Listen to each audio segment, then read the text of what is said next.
toujours la peau. Merci de faire une petite escale à Paris, parce que si j'ai bien compris, tu viens de Milan, tu repars à Londres tout à l'heure, puis en Chine, enfin bon, voilà. C'est un grand plaisir d'être ici avec toi et avec vous. Ça me fait très plaisir. Merci. Alors, le thème de la matinée, c'est culture luxe. Est-ce que ces deux mots, pour toi, ont du sens de coller culture et luxe? Écoutez, moi, aujourd'hui, je suis à Paris, en France, mais je suis italien et je pense qu'aussi bien la France que l'Italie sont deux pays qui abîment cela très bien. On est probablement les deux pays qui ont le plus de culture au monde, aussi bien artistique, architecture, design, style. Et à la fois, on est les deux pays qui englobent le plus le luxe. Donc, parfois, on peut dire les Français sont mieux managérialisés, donc d'un point de vue de gestion de l'entreprise. Les Italiens, en tant qu'entrepreneurs qui débutent, sont probablement plus forts, mais une fois construite l'activité, les Français sont plus capables à la gérer et à construire des groupes. D'ailleurs, on voit l'exemple de Kering, d'LVMH, de Richemont. Les Italiens, on n'a pas eu la capacité de savoir faire ça. Mais en attendant, si je puis dire, je pense que le monde de la culture et de l'art et le monde du luxe se marient très bien. Parfois, certains projets, je les trouve un peu kitsch. On en a vu d'ailleurs récemment les sacs Vuitton faits par Jeff Koons avec l'art. Ouais. On peut aimer ou pas aimer, mais on voit beaucoup de combinaisons art et luxe, créativité et luxe. Et souvent, on associe l'art à l'histoire, mais est-ce qu'il n'y a pas aussi de la modernité dans cette culture luxe? Et ça, c'est quelque chose qui peut être d'ailleurs assez italien, avec le design, avec une certaine modernité, non? Je pense qu'aujourd'hui, beaucoup a été fait entre l'art et le luxe, plus d'un point de vue de marketing que d'un point de vue de substance. Je pense que, par exemple, la semaine plus intéressante, je prends un exemple pour Milan, c'est la semaine du Salon du Meuble, où on voit d'un point de vue créatif, de design, des projets extrêmement intéressants. Aujourd'hui, moi, dans mes activités, j'essaye le plus possible d'attirer jeunes créatifs, que ce soit du monde digital, que ce soit du monde du mobilier, de l'architecture, des technologies, parce que je pense qu'aujourd'hui, il faut être capable de faire beaucoup plus de cross-fertilisation. Il faut être beaucoup plus ouvert et il faut être beaucoup plus à l'écoute.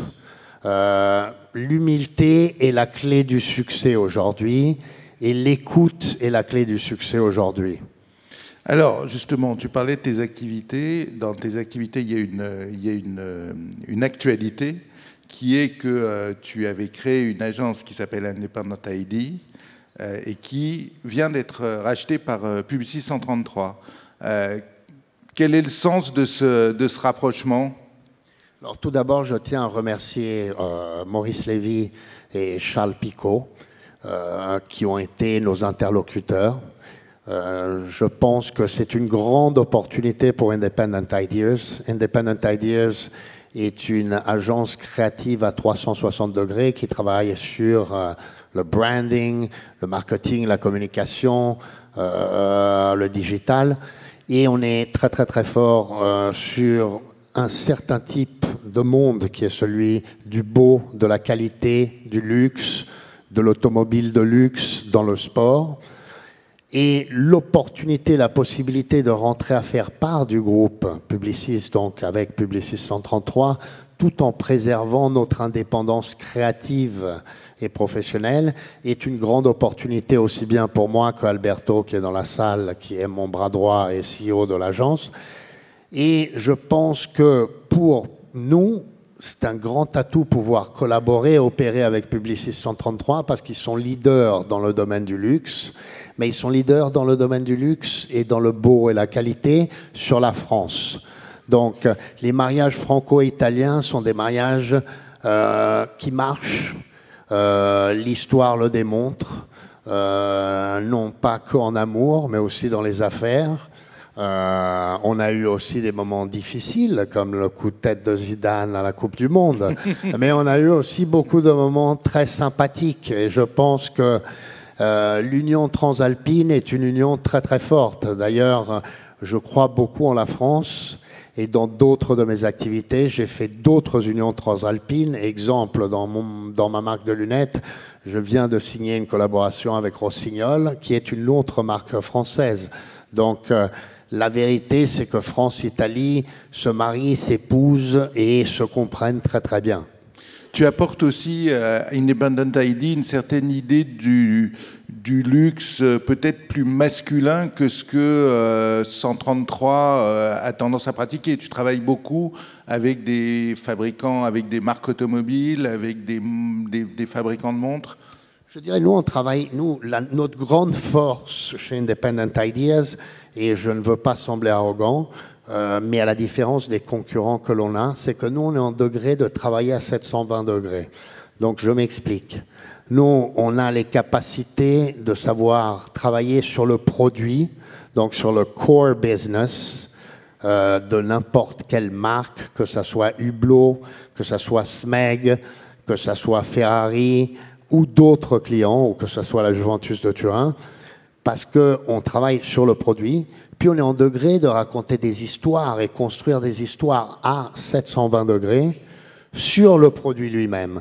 Donc, dans mon monde et dans mon Creative Hub, il y a, mis à part le talent en termes de communication, il y a un très très grand talent d'un point de vue de création, de style et de design.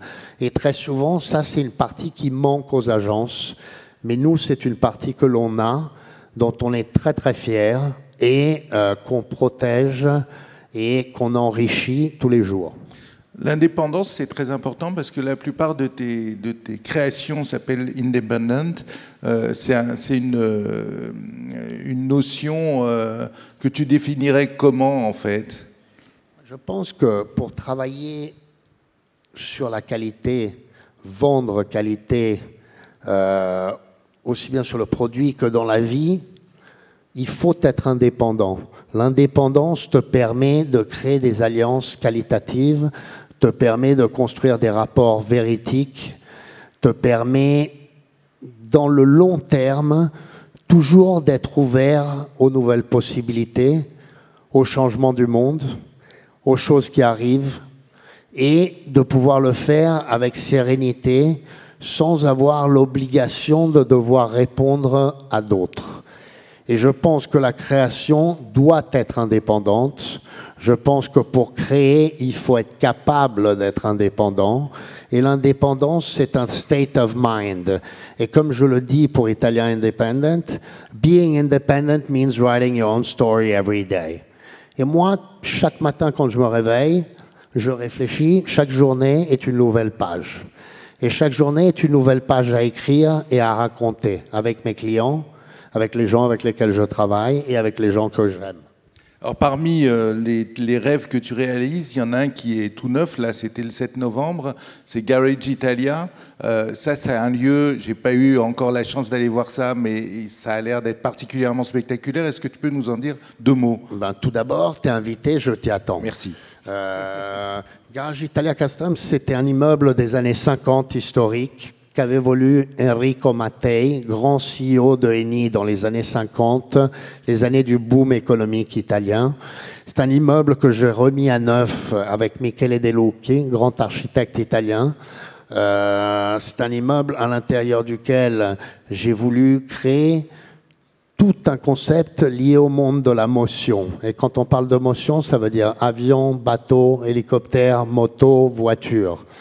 Garage Italia, on personnalise à 360 degrés tous les produits liés à la motion, mais on est aussi un centre de design créatif et industriel pour la motion, mais aussi pour d'autres industries. Et à la fois, permettez-moi de dire que c'est un centre créatif où il y aura des expositions liées à l'art, à l'automobile, aux motos, au style, et c'est un lieu créatif. Et à la fois, avec un des meilleurs chefs étoilés italiens, Carlo Cracco, j'ai décidé d'ouvrir le restaurant et le bar. Comme cela, les gens peuvent jouir de plaisir culinaire, mais à la fois aussi jouir de plaisir lié à tout ce qui est le monde de la motion, qui est un monde qui émotionne. Et moi, je veux donner des émotions dans le monde de la motion. Il y a notamment, je crois, un bar en forme de Ferrari où... Oui, absolument. Il y a, dans le restaurant, il y a le circuit de Formule 1 sur le toit. Il y a une GTO, qui est la plus belle Ferrari jamais faite, au milieu du restaurant. Il y a 2500 petites voitures accrochées au mur qui descendent du bar. Mais à raconter, c'est difficile, il faut le voir. Parce que sans le visuel, on ne peut pas l'imaginer. C'est un paradis de la motion. C'est quelque chose que... C'est le début d'une histoire, c'est quelque chose qui pourrait exister ailleurs qu'en Italie, ou alors c'est vraiment typiquement italien, puisque tu parles beaucoup des relations entre l'Italie et la France. On pourrait voir un garage ici? C'est pas du tout... moi, j'exporte et je vends le mieux du savoir-faire, du style et de la qualité italienne. Mais je travaille avec BMW, je travaille avec Mercedes, je travaille avec Smart, je travaille avec Ferrari. Demain, on va présenter une pièce unique Pagani. Je travaille avec Riva, je travaille avec Volkswagen, je travaille avec Gulfstream, Bombardier, Augusta Westland, avec Pirelli, avec Brembo. La vérité, c'est que c'est quelque chose qui va tourner dans le monde. On est déjà en discussion avec des gens au Moyen-Orient. Je vais en Chine cette semaine pour discuter avec des gens en Chine. Je suis en janvier aux États-Unis et je suis en février au Japon. Donc, c'est un concept global, mais où j'ai envie d'exporter le mieux de mon pays et le mieux de l'Italie. Parce que je crois que sur un certain type de savoir-faire et sur un certain type d'artisanat et de qualité, avec toute humilité, permettez-moi de dire, les Italiens, on est les meilleurs. Sur d'autres choses, il y a des gens qui sont meilleurs que nous. Mais sur ça, j'ai pas peur de la concurrence, j'ai pas peur des challengers avec lesquels on doit se battre. Et moi, je crois fortement dans mes artisans et je crois fortement dans les gens qui travaillent avec moi et pour moi. Et je pense sincèrement que d'un point de vue de qualité, on est les numéros 1. Et pas seulement... les Italiens sont aussi très connus pour leur élégance. Tu as été élu un nombre de fois tout à fait conséquent comme l'homme le plus élégant du monde par Vanity Fair, je crois. Comment est-ce que tu définirais l'élégance? Et peut-être juste pour finir, l'élégance à l'italienne. La première chose, c'est qu'il faut une élégance d'âme. Donc... avant même l'extérieur, ce qui compte, c'est l'intérieur. Donc, c'est comment on se pose vis-à-vis des autres et comment, humainement, on est réceptif envers les autres. Donc, le plus important, c'est plus l'intérieur que l'extérieur. L'extérieur, ce que je pense, ce qui est très important, au moins pour moi, c'est que je n'ai pas peur du jugement des autres. J'ai appris dans la vie qu'il faut se sentir bien dans la peau. Et quand on se sent bien dans la peau, on est aussi indépendant. On est libre, et on est libre de créer son look, on est libre de contaminer son look avec des produits totalement différents. Et la beauté du style, c'est vraiment ne pas suivre la mode, mais créer son propre phénomène de style en évitant de suivre la mode.